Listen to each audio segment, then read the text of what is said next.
Junagadh marketing યાર્ડમાં કુલ 17 જણસીઓની આજે આવક નોંધાઈ હતી। સૌથી વધુ સોયાબીનની આવક નોંધાઈ છે, જે 2636 ક્વિન્ટલની આવક નોંધાઈ છે। તેની સામે ખેડૂતોને સોયાબીનનો ભાવ પણ સર્વોત્તમ મળ્યો છે। 936 રૂપિયા એક મણનો ઊંચો ભાવ મળ્યો છે। આ સાથે નીચો ભાવ 740 રૂપિયા અને સામાન્ય ભાવ 800 રૂપિયા મળ્યો છે। સોયાબીનમાં શરૂઆતથી જ ખેડૂતોને સર્વોત્તમ ભાવ મળતો આવ્યો છે। જૂનાગઢ માર્કેટિંગ યાર્ડમાં ઘઉંની પણ સારી એવી આવક નોંધાઈ છે।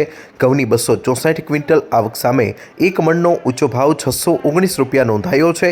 સામે એક મણનો નીચો ભાવ 540 રૂપિયા અને સામાન્ય ભાવ 590 રૂપિયા નોંધાયો છે।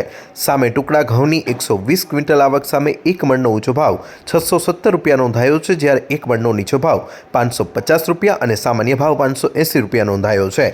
1060 ક્વિન્ટલ જાડી મગફળીની આવક નોંધાઈ છે, જેનો એક મણનો ઊંચો ભાવ 1171 રૂપિયા નોંધાયો છે અને ઝીણી મગફળીની 400 ક્વિન્ટલ આવક સામે એક મણનો ઊંચો ભાવ 1070 રૂપિયા નોંધાયો છે। તલની પણ સારી એવી આવક નોંધાઈ છે। તલની 633 ક્વિન્ટલ આવક સામે એક મણનો ઊંચો ભાવ 2578 રૂપિયા, એક ક્વિન્ટલ કાળા તલની આવક સામે એક મણનો ઊંચો ભાવ 3900 રૂપિયા। આ સાથે 92 ક્વિન્ટલ જીરુની આવક સામે એક મણનો ઊંચો ભાવ 4475 અને 495 ક્વિન્ટલ ધાણાની આવક સામે એક મણનો ઊંચો ભાવ 1521 રૂપિયા નોંધાયો છે। સામાન્ય રીતે 17થી વધુ જણસીની આજે આવક નોંધાઈ છે અને જણસીનો સારો એવો ભાવ મળવાથી ખેડૂતોને પણ ખુશી જોવા મળી હતી। જે રીતે સોયાબીનમાં પણ સારા એવા ભાવ ખેડૂતોને છેલ્લા 2 થી 3 વર્ષથી મળી રહ્યા છે અને 900 ઉપર ભાવ મળવાથી ખેડૂતોમાં પણ વ્યાપક ખુશીનો માહોલ જોવા મળી રહ્યો છે। આશિષ પરમાર, લોકલ 18, જૂનાગઢ।